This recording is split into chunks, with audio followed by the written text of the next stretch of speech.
Silakan. Hai, selamat pagi. Saya Adi Kusuma untuk mempresentasikan hasil kerja kelompok kami. Jadi, hak dan perlakuan setara terhadap pemegang saham dalam penerapan Good Corporate Governance.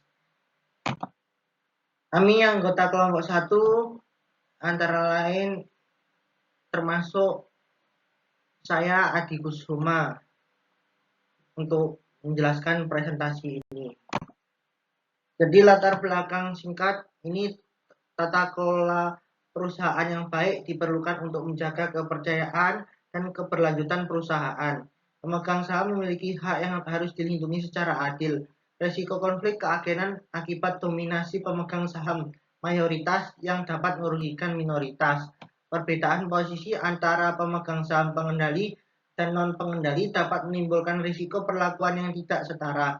Diperlukan prinsip yang menjamin perlindungan hukum, keterbukaan informasi, dan perlakuan yang wajar bagi seluruh pemegang saham. Rumusan masalahnya antara lain, yang pertama, apa saja hak dasar pemegang saham. Yang kedua, mengapa perlakuan setara terhadap pemegang saham penting. Yang ketiga, bagaimana perlindungan terhadap pemegang saham non-pengendali. Yang keempat, bagaimana peran keterbukaan informasi dalam melindungi kepentingan pemegang saham. Tujuan penulisan ini mengambil dari rumusan masalah, yaitu yang pertama menjelaskan hak dasar pemegang saham, yang kedua menguraikan pengertiannya perlakuan setara dalam perusahaan, yang ketiga menjelaskan perlindungan terhadap pemegang saham non-pengendali, yang keempat menjelaskan pentingnya informasi yang relevan dan tepat waktu bagi pemegang saham.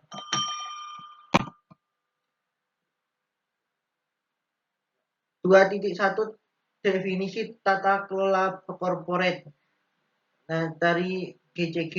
Yang pertama adalah corporate governance adalah suatu sistem yang berfungsi untuk mengarahkan dan mengendalikan organisasi. Menurut Cadbury-Kirkpatrick tahun 1992.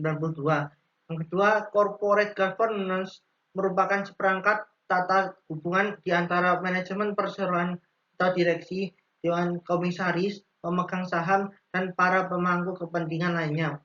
Menurut OECD tahun 2015. Yang ketiga, governance corporate adalah suatu struktur dan proses yang digunakan untuk mengarahkan dan mengelola usaha untuk mencapai kemajuan usaha dan akuntabilitas korporasi dengan tujuan akhir menciptakan nilai korporasi dan kekayaan pemegang saham secara berkelanjutan dengan memperhatikan kepentingan para pemangku kepentingan. Berikutnya, manfaat tata kelola bagi perusahaan dan pembangunan. Jika perusahaan menjalankan prinsip-prinsip corporate governance, maka yang pertama, tingkat informasi asimetri antara prinsipal dan agen akan berkurang. B. Perilaku self-interest akan berkurang. C. Serta dapat mengarahkan dan pengawasan yang efektif terhadap agen. Sebagai akibatnya, kemungkinan berbagai konflik kepentingan antara prinsipal dan agen yang merugikan prinsipal akan semakin berkurang. Kinerja perusahaan akan semakin naik dan kesejahteraan prinsipal maupun agen akan meningkat.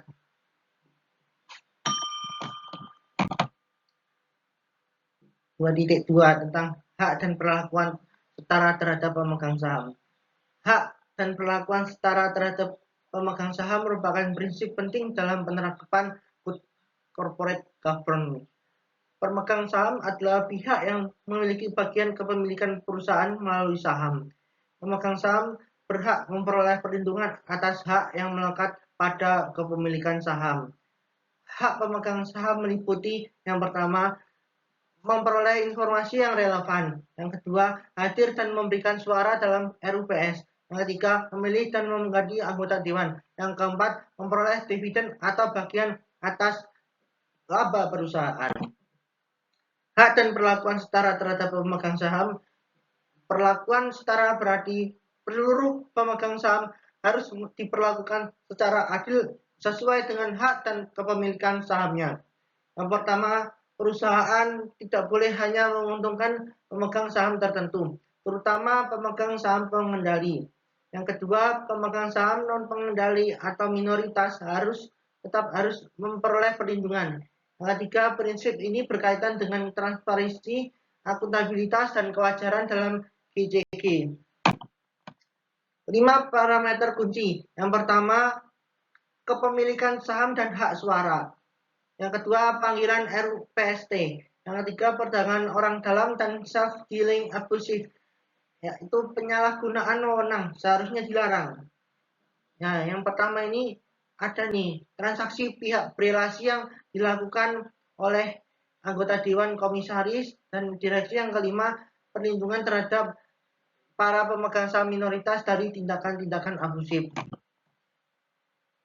Jadi, misalkan ya, ada latar belakang perlindungan pemegang saham itu. Yang pertama, agensi problem, yaitu konflik kepentingan antara pemegang saham, prinsipal, dan manajemen atau agen dalam struktur perusahaan. Yang kedua, ancaman bagi pemegang saham minoritas. Praktik penyalahgunaan wewenang akibat adanya asymmetric information, tunneling, dan dominasi pihak terafiliasi dalam pengambilan keputusan yang tidak adil.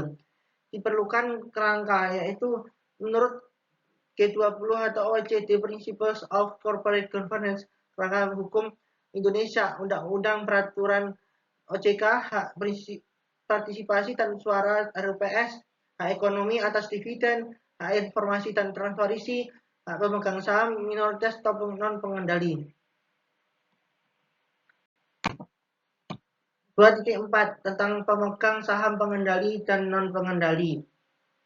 Pemegang saham pengendali atau controlling shareholder, pemegang saham yang memiliki kemampuan untuk mengendalikan atau mempengaruhi keputusan strategis perusahaan, baik melalui kepemilikan mayoritas saham maupun hak suara yang dominan. Contoh, PT ABC memiliki 100 juta saham. Nah, sedangkan PT X memiliki 60 juta saham atau 60% ya. Nah, karena memiliki suara mayoritas, PT X menjadi pemegang saham pengendali. Begitu caranya. Nah, misalkan ada contoh lagi, pemegang saham non pengendali atau minority shareholder. Pemegang saham yang memiliki saham tetapi tidak mempunyai kekuatan untuk mengendalikan keputusan perusahaan secara langsung. Misalkan ya, ada investor A memiliki 5%, investor B memiliki 10%, sedangkan investor C memiliki 15%.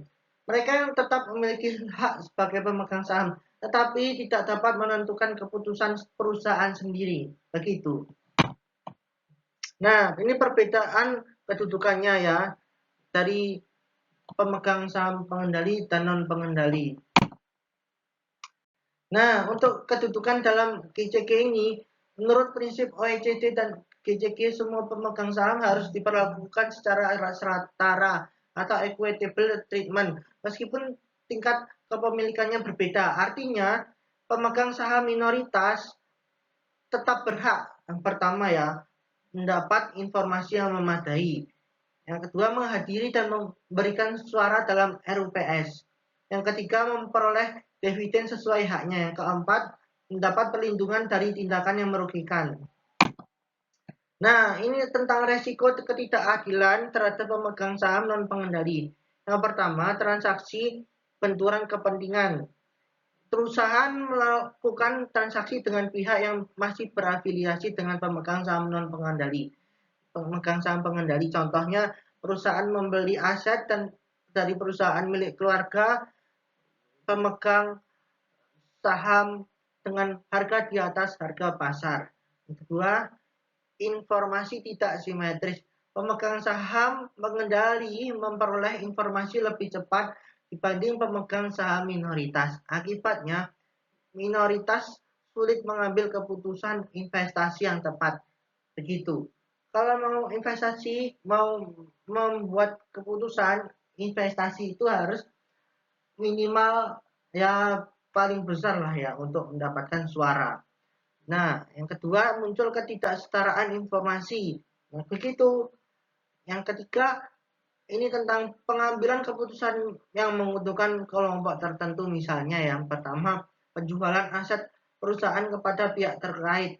Yang kedua, pemberian kontrak kepada perusahaan afiliasi. Keuntungan lebih banyak dinikmati pemegang saham pengendali dibanding seluruh pemegang saham. Contoh sederhana, ini PT Maju Jaya memiliki dari Pak Andi 70% saham.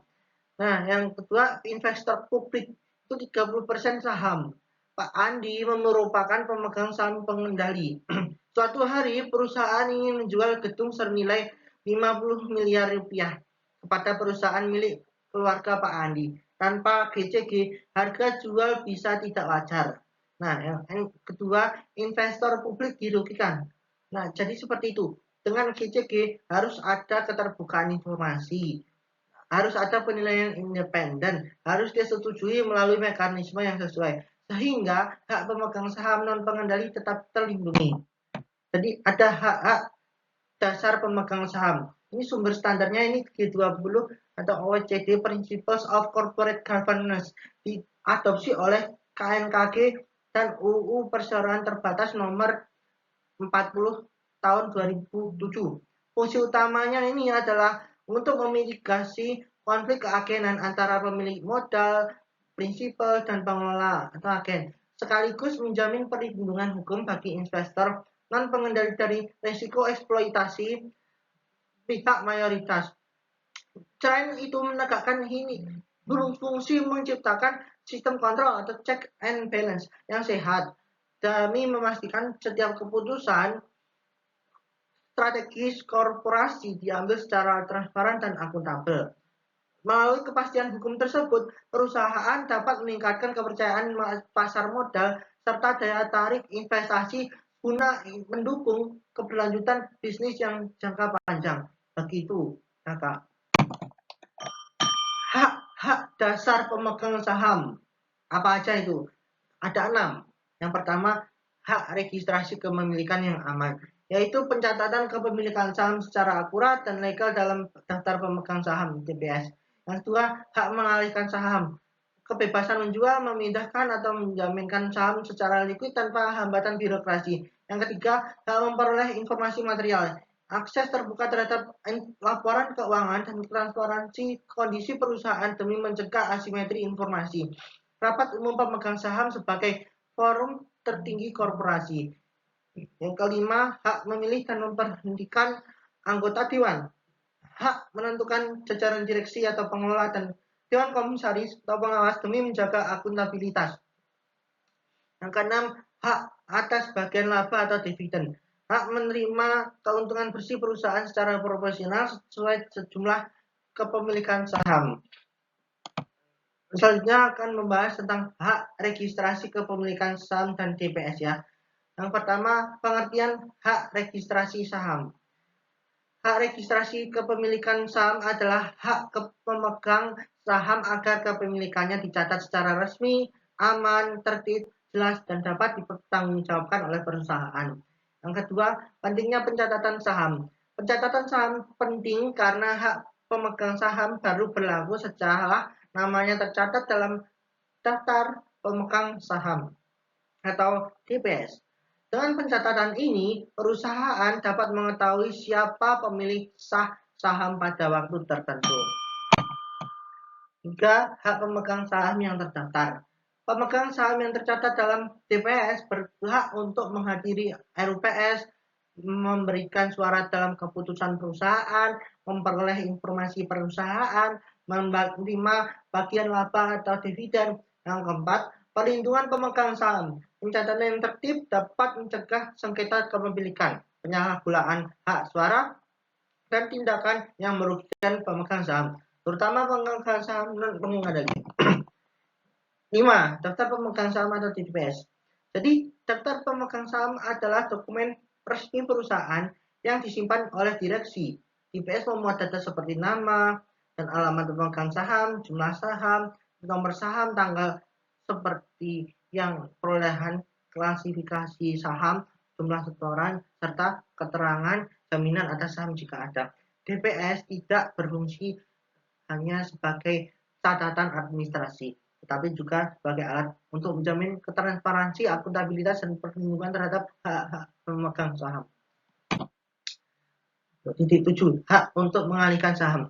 Ya, kita akan bahas hak untuk mengalihkan saham. Yang pertama, hak menjual saham sebagai likuiditas investasi. Ya, dalam perspektif GCG, hak untuk menjual dan mengalihkan saham berfungsi sebagai instrumen likuiditas dan pintu keluar atau exit mekanisme bagi investor. Jika pemegang saham merasa bahwa pengelolaan perusahaan sudah tidak sejalan dengan prinsip GCG, seperti tidak transparan atau tidak akuntabel, atau jika kinerja keuangan perusahaan terus memburuk, mereka memiliki hak penuh untuk menarik investasinya dengan cara menjual saham tersebut di pasar modal atau untuk perusahaan publik, atau melalui mekanisme internal yang diatur dalam anggaran dasar atau perusahaan tertutup. B. Relevansi terhadap prinsip GCG. Tadi, perlakuan yang setara, fairness, perusahaan harus menjamin bahwa prosedur pengalihan saham berlaku adil bagi seluruh pemegang saham, baik mayoritas maupun minoritas. Tidak boleh ada pembatasan yang sifatnya diskriminatif atau dipersulit secara birokrasi yang merugikan salah satu pihak. Efisiensi pasar, pengalihan saham yang tanpa hambatan yang tidak wajar atau unreasonable barriers menyebabkan pasar modal yang sehat dan efisien, yang secara tidak langsung memaksa manajemen perusahaan untuk menerapkan tata kelola yang baik agar nilai saham mereka tetap menarik di mata investor. Kita akan membahas tentang memperoleh informasi perusahaan. Jadi yang dimaksud untuk laporan keuangan tahunan seperti ini, pertanggungjawaban direksi dan komisaris pada pemegang saham, ada antara lain ya, yang pertama laporan keuangan, yaitu tentang kinerja finansial perusahaan seperti neraca, laporan korupsi, dan arus kas itu secara langsung akuntansi berdasarkan standarnya itu diaudit oleh akuntan publik independen. Jadi secara itu ya. Kalau laporan tahunan itu secara komprehensif mencakup analisis manajemen atas kinerja operasional prospek usaha, penerapan GCG di internal perusahaan, serta pelaporan pengawasan Dewan Komisaris. Pemegang saham berhak menerima dokumen-dokumen ini sebelum RUPS dilaksanakan agar memiliki waktu yang cukup untuk mempelajarinya ya. Nah, yang selanjutnya hak memperoleh informasi material. Informasi material adalah informasi atau fakta penting mengenai peristiwa, tindakan, atau fakta yang cepat mempengaruhi keputusan investor atau harga efek atau saham perusahaan. Contoh informasi material yang meliputi yang pertama, rencana rekayasa perusahaan atau merger, akuisisi, konsolidasi, atau pemisahan usaha. Yang kedua, perubahan dalam jajaran direksi atau dewan komisaris. Ketiga, perkara hukum yang dihadapi perusahaan yang berdampak signifikan. Yang keempat, transaksi benturan kepentingan atau transaksi material dengan pihak terafiliasi. Kita akan membahas tentang hak berpartisipasi dan memberikan suara dalam RUPS. Yang pertama, hak menghadiri RUPS. Jadi pemegang saham berhak untuk hadir dalam RUPS. Hak ini diatur dalam pasal 52 UU nomor 40 tahun 2007. RUPS menjadi sarana pemegang saham ikut dalam pengambilan keputusan perusahaan. Yang kedua, hak menyampaikan pendapat. Pemegang saham dapat menyampaikan pandangan, kritik, pertanyaan, dan saran. Pendapat tersebut dapat menjadi bahan pertimbangan sebelum keputusan ditetapkan. Hak ini dibantu pemegang saham untuk mengawasi jalannya perseroan. Hak memberikan suara, jadi mereka dapat memberikan suara untuk menggunakan jumlah saham pengaruh dalam pengambilan keputusan dalam RUPS gitu ya. Yang keempat, hak meminta penyelenggaraan UPS. Jadi pemegang saham itu bisa meminta kapan waktunya. Nah itu terus syaratnya harus 1/10 dari jumlah seluruh saham dengan hak suara. Ketentuan ini dapat berbeda jika anggaran dasar menentukan jumlah yang lebih kecil ya.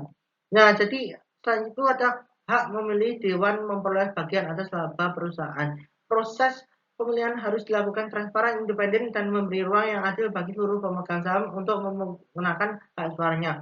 Sarana pengawasan tidak langsung pemegang saham terhadap manajemen perusahaan. Pemegang saham dapat memastikan bahwa perusahaan dikelola oleh pihak yang kompeten, bertanggung jawab, dan sejalan dengan kepentingan perusahaan, serta mengurangi konflik kepentingan antara pemilik modal dan pemilik pengelola perusahaan.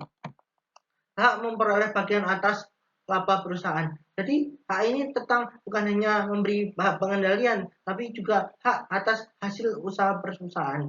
Pembagian dividen yang adil itu secara proporsional agar ketentuan yang berlaku dalam perusahaan. Jadi disusun secara jelas ya dalam pembagian saham ini nanti. Boleh seperti itu ya. Karena dalam perlakuan yang setara antara pemegang saham mayoritas dan minoritas itu setara.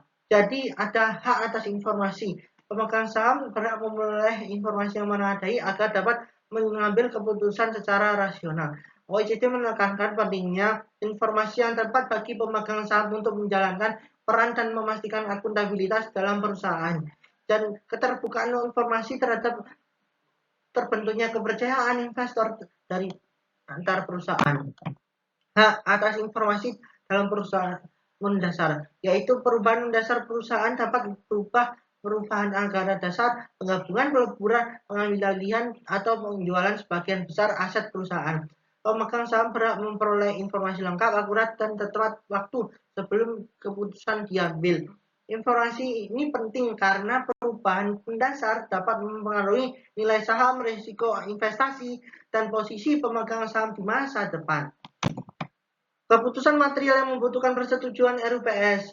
Keputusan material adalah keputusan yang memiliki dampak signifikan terhadap kondisi keuangan, operasional, aset, maupun keberlangsungan perusahaan dalam jangka panjang, meliputi perubahan anggaran dasar keperusahaan, penambahan atau pengurangan modal, penggabungan, pengukuran, pengambil alihan, dan pemisahan perusahaan, penjualan atau pengalihan aset material, pembubaran perusahaan, pengangkatan dan pemberhentian direksi serta dewan komisaris, persetujuan laporan keuangan tahunan dan penggunaan laba.